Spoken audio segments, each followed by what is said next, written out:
Hello everyone. Allow me to start with a question. How many of you know what the word tolerance means? If you do, well done, because I have no idea what it means anymore. Especially with the way human beings are interacting with one another, how we behave with one another, and the headlines that we create, the word has lost its meaning. As social beings, social interaction is part and parcel of our nature.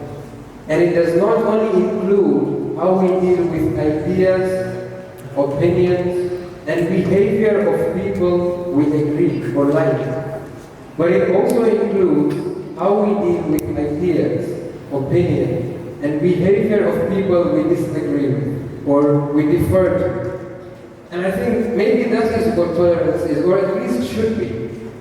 But I think we can all agree that how we as human beings display and manage this particular quality has definitely changed with the evolving era of the internet and social media. How many of you have seen the documentary The Social Dilemma? It basically portrays that social media is designed to nurture addiction and to manipulate the masses. In order to make you spend more time on these platforms, they show you what you want to see, what you prefer to see. Based on your activity on social media, your timelines contain content that is in line with your chain of thought. As if to say that there is no other thought out there, or that everyone agrees with what you are thinking. Subconsciously, what happens is that you start developing satisfaction and self-validation in your own opinion. And before you realize, you start becoming rigid and intolerant towards the views of others. With social media also, it's so unfortunate how easy it is for anyone out there to go and put biased information that is of no use, that does nothing but feed prejudice and stereotype, and does nothing but enable violence, hate crime, and abuse. There was a study done in Germany by Carsten Muller and Carlos Schwarz. What they did was they went to an area in Germany that was under a far-right political party that clearly says that it is anti-refugee. So what they did was they tried to look if there was any relation between the anti-refugee rhetoric on social media and the anti-refugee hate crimes in that particular area. And they found that these two are tightly linked. In periods when internet and social media was not available or cut off, guess what? The anti-refugee hate crimes dropped considerably.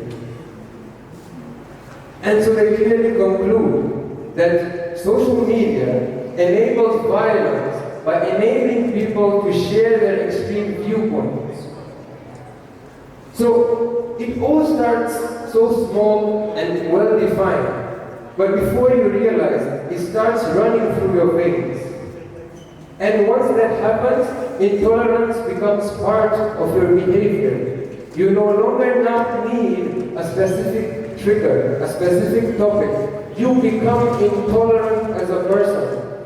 You start becoming intolerant towards anyone and everyone, for anything and everything. Allow me to start with a story. A very heartfelt story that I came across a few weeks ago. Jazlan Faisal, 19 years old boy. He lost his father when he was 8 and was being raised and lived with his grandparents. Because of his history, he was so passionate to be successful so that he can serve his society, his family. On the eve of 24th May this year, Jazlan walks to his grandmother and asks for permission to be part of a study group session to prepare for his exams. After the permission was granted, Jaslan bids farewell. And according to plan, Jaslan picks two of his colleagues. One, his classmate, and the other, his cousin. So they all get into a car. Jaslan is driving. Next to him is his friend. Right behind is his cousin. As they reach the highway, they notice that there is a biker who is riding the bike recklessly, aggressively, roughly. And it so happens that while pulling off a stunt, the biker falls, and the bike falls right in front of Jaslan's car. Luckily, at that moment, the biker had no injuries. But Jaslan, because he was driving, he pulls down his window, looks to the biker, the underage biker, and tells him, "Excuse me, brother, be careful. You'll hurt yourself. And if something happened to you, we would be in trouble as well." Jaslan pulls back his window, tries to maneuver his car to drive towards his destination.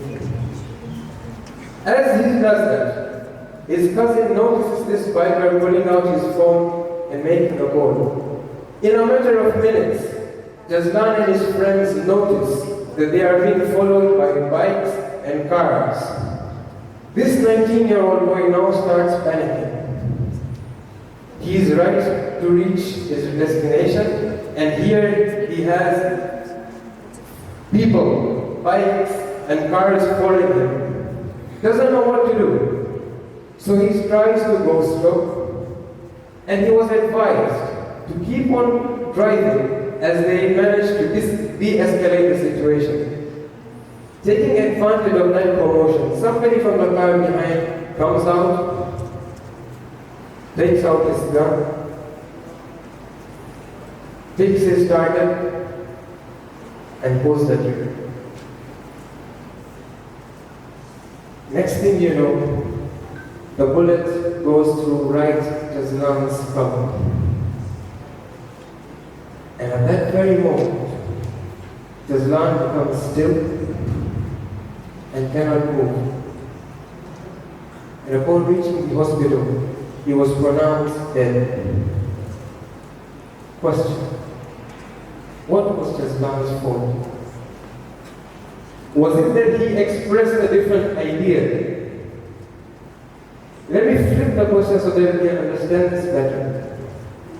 How much did the intolerance of the biker cost? It cost Jaslan his life. It cost Jaslan's grandparents their future, their present. Intolerance, people. Intolerance. It destroys nations, societies. It takes individuals backwards and does no good to anybody. So what now? See, I'm not here trying to imply that we should not have and express difference of opinion. We are different people from different backgrounds or different personalities, different ways of processing and conveying information. Differences are bound to happen.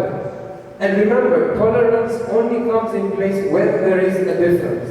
But what I'm asking you to do today is acknowledge and accept that the person sitting right next to you has the right to think differently, just as you have. I'm not asking you to accept everything that comes your way, because some ideas are better than the others.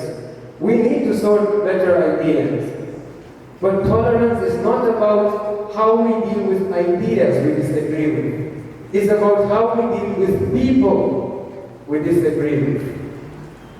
So yes, we need to have a platform where we can discuss, where we can debate and disagree, but all under the umbrella of mutual respect, without resorting to any sort of violence and abuse, be it emotional, verbal, or physical. And I'm also asking you not only to be conscious of how you act and behave and express your opinion, but also how you react. Tolerance does not have to look like that. But this Yes? So, and I think Professor Peter Kreeft puts it beautifully together. Professor Peter Kreeft is a professor of philosophy from Boston College. He says, be egalitarian about people, but be elitist about ideas. And what that means is, treat people differently. Treat people with respect and equality. But sort the good ideas from the bad. Definitely do that. But all under the umbrella of mutual respect. Thank you for listening.